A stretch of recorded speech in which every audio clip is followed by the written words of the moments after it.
Here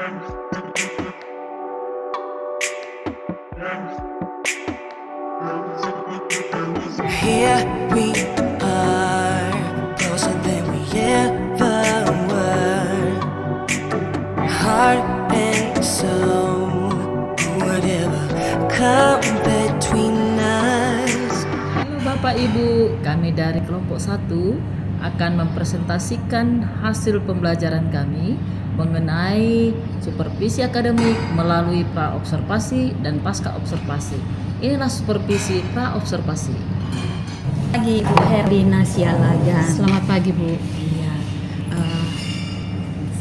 Sehat ya Bu ya. Sehat, Tetap Bu. semangat juga. Semangat juga. Sesuai dengan jadwal supervisi yang sudah kita jadwalkan bersama ya. Hari ini Ibu akan saya supervisi. Jadi sebelum kita ke kelas nanti kita bincang-bincang dulu nih Bu. Ya Bu. Materi apa nanti yang akan Ibu bawakan? Oh, materi saya tentang report text Bu. Report teks ya di kelas 9. Kelas 9. Baiklah. Materi tentang report text tentu ada yang ingin Ibu harapkan melalui tujuan pembelajaran. Ya. Apa tujuan pembelajaran yang akan Ibu sampaikan nanti kepada anak-anak dan bagaimana dengan tujuan itu ingin dilaksanakan? Ya baik Bu. Untuk tujuan pembelajarannya yang saya harapkan adalah anak-anak didik itu nanti mampu menjelaskan tujuan report text, kemudian mampu mengidentifikasi struktur teks dan menemukan ciri kebahasaan dari report text itu sendiri. Oke, baik. Tadi ada 3 ya tujuan pembelajarannya: menjelaskan tujuan, mengidentifikasi, kemudian memahami ciri kebahasaan.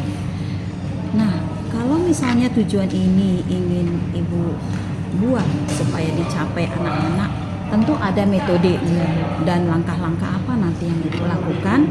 Tentunya sesuai dengan pembelajaran mendalam yang akhir-akhir ini sudah kita laksanakan ya Bu. Coba Ibu ceritakan.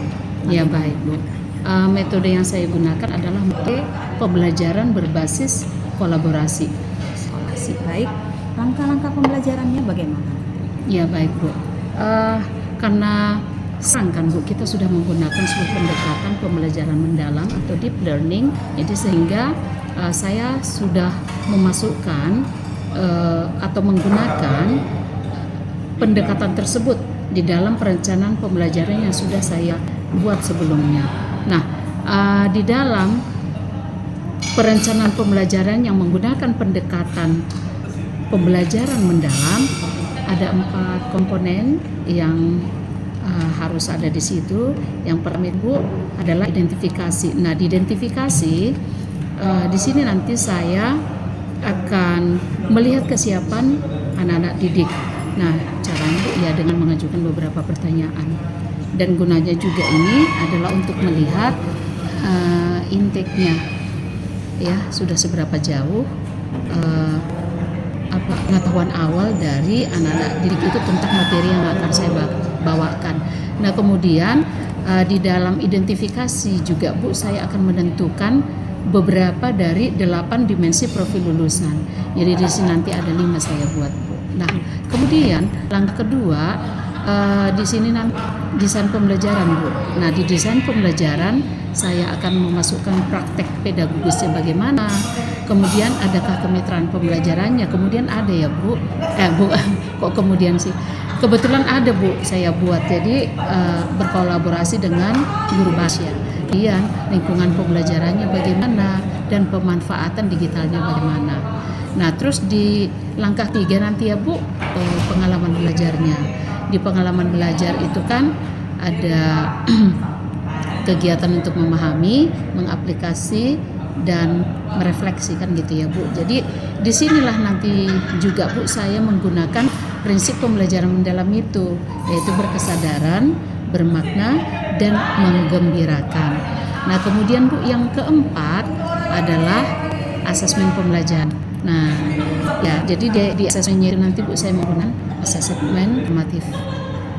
Itulah Bu yang akan saya lakukan. Wah, ternyata sudah banyak ya Ibu sampaikan, ada 8 prosen, ada juga kemitraan dengan apel yang lain ya, seperti itu. Kemudian lingkungan pembelajaran yang bagaimana, kemudian ada digital ya, yang akan Pemanfaatan digital ya. Kemudian ada pengalaman-pengalaman dalam belajarnya. Kemudian sudah memanfaatkan prinsip pendekatan pembelajaran mendalam itu. Kemudian ada juga asesmen yang akan dilaksanakan nantinya.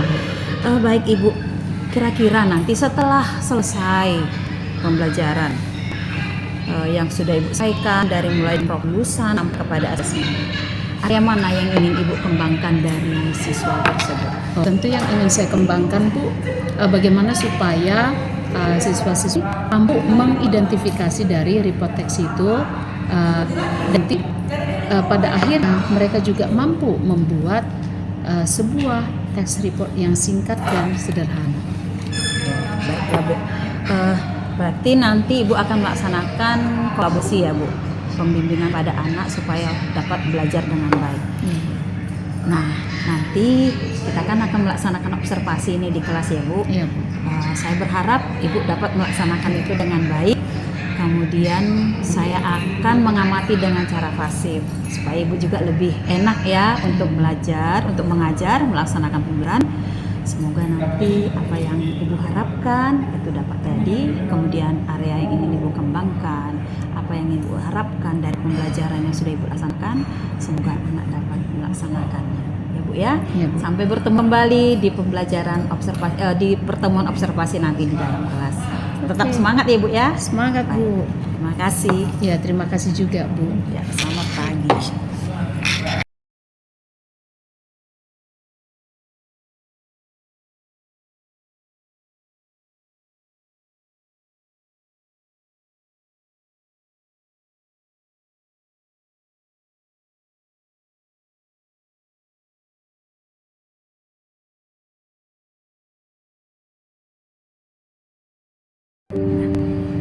Baik, selamat siang Bu Hermaulina. Siang Bu. Ini saya lihat sudah mulai agak cerah nih wajahnya ya setelah Iya, Bu. selesai melaksanakan supervisi.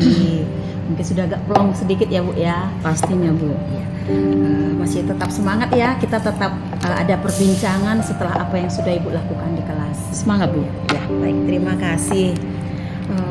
Yang ingin saya tanyakan, bagaimana perasaan Ibu setelah melaksanakan pembelajaran tadi tentang materi report text? Tentunya perasaan saya sudah lega ya Bu ya, karena supervisi ini bisa berlangsung dengan baik mulai dari kita mulai sampai dengan selesai. Hanya saja Ibu, kalau dari hasilnya saya masih merasa sedikit kurang, karena ketika anak-anak didik tadi saya ajak untuk berdiskusi, di antara mereka masih ada beberapa orang yang kurang aktif.